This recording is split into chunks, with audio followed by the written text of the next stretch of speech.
ഇന്ന് ഒരു സ്വീറ്റാണ് നമ്മൾ ഉണ്ടാക്കാൻ പോകുന്നത്. അപ്പോൾ ആദ്യം അതിന് 2 കപ്പ് അവലെടുത്തിട്ടുണ്ട്.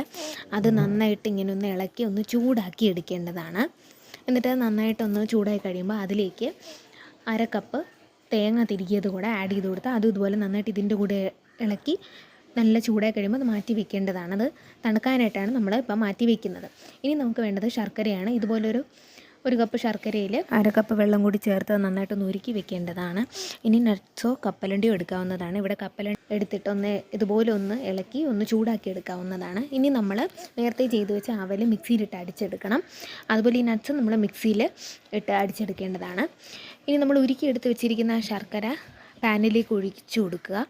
എന്നിട്ട് നന്നായിട്ടൊന്ന് ഇളക്കിയെടുക്കുക. ഇതുപോലെ അതിങ്ങനെ തിളച്ച് വരുന്നതായിരിക്കും സൈഡിൽ നിന്ന്. അപ്പോൾ അതിലേക്ക് നമ്മൾ നേരത്തെ തന്നെ മിക്സിയിലിട്ട് അടിച്ച് വെച്ച അവൽ ഇതിലേക്ക് ചേർത്ത് കൊടുക്കണം.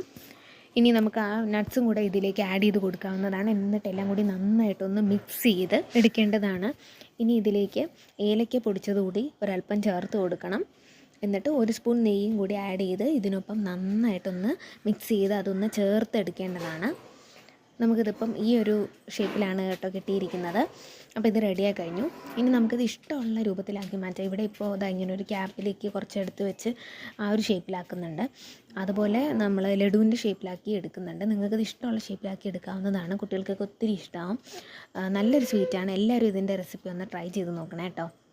ബൈ.